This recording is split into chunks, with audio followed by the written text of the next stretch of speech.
Good afternoon. I can tell I'm in America because I have never sat in such a big chair. Because in England, this would be for a whole family to sit on. So it feels almost strange. I feel lost in it. Thank you for coming. Yes, I chair and edit Guardian Sustainable Business, and that is a site that aims to transform business, because actually we all know that the challenges we face, both environmental, in terms of social, in terms of economic, are so vast that actually business needs to move very, very quickly to change its business model. And that's why I'm really pleased that we're here to discuss actually how we do that.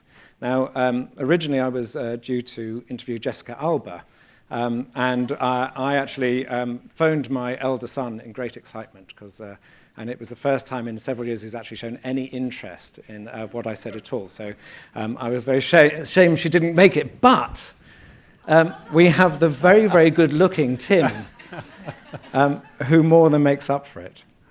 I wanted, first of all, to frame this debate because I was chairing a conference in London, and we chose the subject of lobbying, and we had this fantastic debate about, how companies should lobby for good, and why companies lobby for bad, and all this sort of stuff. And at the end, we took questions, and this woman was sitting right at the back, and she put her hand up, and I asked, I called her name, and she said, "I work as a sustainability practitioner in a company, and I'm really lost. How do I actually be more effective? Everyone's ignoring me. How do I actually create change in my organization?" And that was a real moment for me, because sustainability, there's this real desire to talk about the things that are exciting, and all the sustainable design, and all these sort of new ideas like systems thinking, all these wonderful things which are very important. But actually, at the end of the day, what we need to change business is the real grunt end of business change, which is people who are working within companies and trying to change them from the inside. And that is a very difficult job. It needs a lot of perseverance. I know that I created the sustainability strategy at The Guardian, and trying to implement that, even in a liberal organization, was very, very difficult. And you feel often like you're pushing a rock up a hill and occasionally being crushed by it as it comes plummeting down again. So this debate is really, this conversation with Tim is really important, because it's actually say about how do we, sustainable professionals, when they're in business, how do we actually create change? What are the skills? What works? What doesn't work? And actually to be very practical about that, because as I say, it's very great to be philosophical, but actually it takes people of courage who are committed, but also who know how to create that change. So Tim, welcome. Thank you. Before we get into the discussion, it'd be really useful for everyone here just to have literally half a minute or a minute of who you are, what you've done, and why you deserve to be sitting in this chair. So could you just tell us a little bit about yourself? I don't know. I'm still working out how I can live up to Jessica Alba expectations, so that might be hard. Thanks, Joe. I'm really pleased to be here with you today to talk about this book. It does represent a journey that I've taken through my own career. And just to kind of fill in some of the background, I started my career, almost 30 years ago. In the federal government, I was with EPA, Environmental Protection Agency. I came out of the Duke program, Duke Environmental Management Program. And back then, it was sort of much more of a clear battle lines. Regulation was kind of the operative word, and we were in the middle between industry and NGOs. And over time, I sort of moved on, and I now had worked at Intel, became the environmental manager for Intel, and then this word sustainability came along. And I quickly adapted and changed and broadened my scope and became the director of sustainability for Intel Corporation. After a period of time at that, I was hired by Apple as their first person to run their supplier responsibility program. Much in the news these days is how iPods and Macs are made in factories in China. My job was to make sure that they were done right. And now I'm with AMD. At AMD, it sort of combines all of those things. So it's the environmental, it's the social, it's the ethics, and transparency all in one package. Great, thank you. One of the things I found in my own life as a sustainability practitioner when I've done that is the importance of sedition. So we're all, there's that idea that sort of people who work in this field are like internal NGOs. They're trying to create change. So I would encourage the audience also to be seditious in the sense that what I want you to do is be involved. So if you have any questions or you think we're talking a load of old rubbish, or you think you have a story to attach something we're talking about, then please put up your hand or stand up or shout, because it would be great to have it as a two-way dialogue rather than two white, middle-aged, slightly aging men sort of round the old campfire talking about old times. But Tim, the first question is, what makes a good sustainability practitioner? What actually are the skills you need? Yeah, great question, Joe. I think it starts from one word, which is passion. If you don't share a passion for doing good, for actually wanting to create social and environmental good in the world, then you really can't do this job, because it's a hard job. As you pointed out, even in The Guardian, which is a very progressive organization, it can be very, very difficult. And you run into barriers and roadblocks all the time. And in the book, I refer to it as the corporate immune system. Anytime you're working in a corporation, I mean, this is a for-profit entity. And if you have trouble, if it takes you more than 30 seconds to explain your return on investment, you might just be caught by that corporate immune system. And so you have to have a thick skin. You have to have patience. You have to have great communication skills. But above all, you have to be able to lead through influence. When you're the tree hugger in a corporation, you have to get sort of the mainstream roles within that corporation to understand what it is you're trying to accomplish, to agree that they want to accomplish, and then execute that. And that takes quite a bit of influence skills. Okay, so I just want to ask the audience, how many people here consider themselves change agents? So how many people are actually seeking to create change in their organizations? God, lots of them. So that skill of influencing, because often you don't have a home, as a sustainability practitioner, you don't have a big department. And there's this whole idea now that actually CSR sitting on the side of an organization doesn't work anymore. It needs to be right in the center, it needs to be at the heart of strategy, it needs to be embedded in, which is really hard if a company's not taking it seriously in the beginning. So what is that journey? How do you everyone says, oh, you've got to be able to influence. What does that actually mean? Well, when you think about it, I mean, what is CSR? What is corporate social responsibility? To me, I mean, it's the broadest scope job that you could ever hope to have within a corporation. It affects, we always think of the environment, right? So you have the Environment, Health, and Safety Department, which tends to be in charge of that. But then it's labor and human rights. It's supply chain. It's diversity and inclusion. It's governance and ethics. And then wrap it all around with transparency. There's no single job that controls with authority all of those functions within a company. And so to cut across all of that, you simply have to influence. But to your question of how do you do that, typically, and I write this in the book, what happens is you form a committee. And that's a very sort of corporate, bureaucratic way to go. That sounds very boring. It is boring.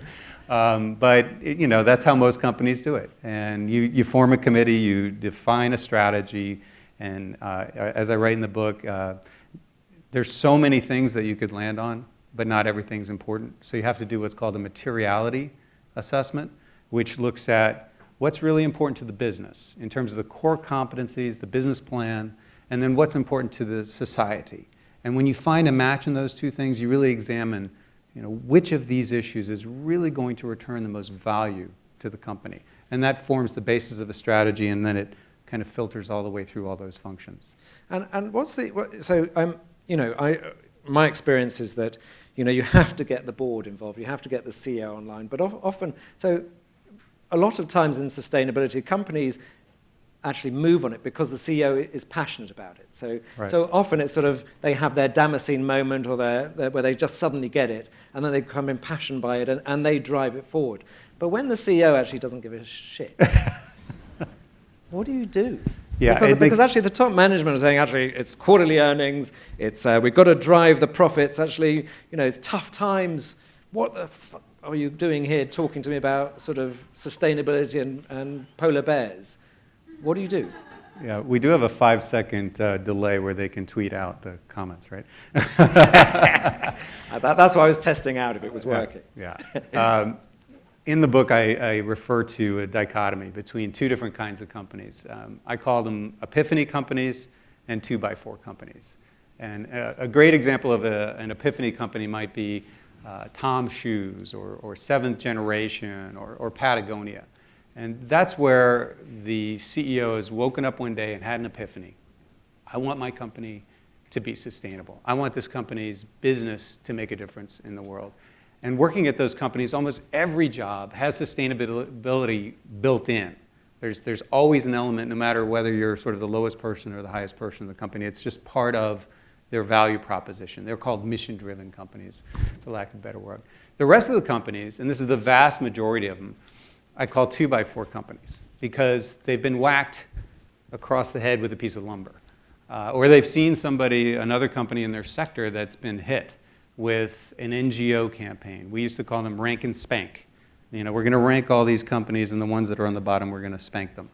And when you've seen that, when you've seen the brand of a company under attack, you start to pay attention, and that is the vast majority.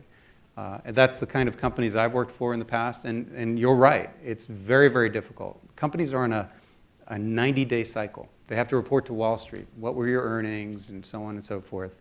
Never once in my career have I ever heard corporate social responsibility come up at an earnings call.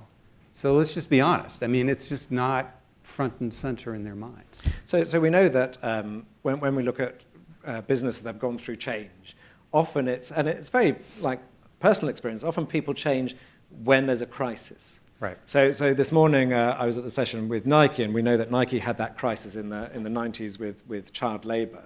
And the Nike team was saying actually they feel they need to generate artificial crises in their minds to try and get, we need a crisis because otherwise nothing's going to happen. Right. So you were brought into Apple at a time of their first crisis with Foxconn.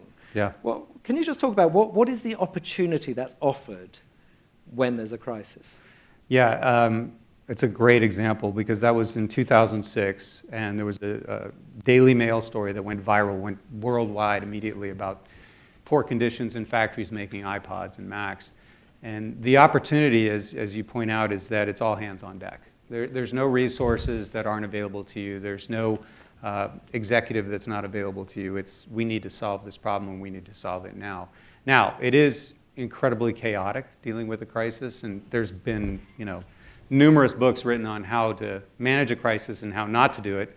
I'd use the BP oil spill example as how not to do it.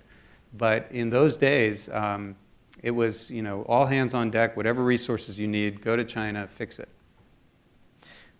The problem is, though, that if you, let's say, take Apple, that you went in there to fix it, but actually a few months ago we found out it wasn't fixed at all. So, I mean, if you take Apple as that example, isn't that a problem that actually at moments of crisis they take it seriously?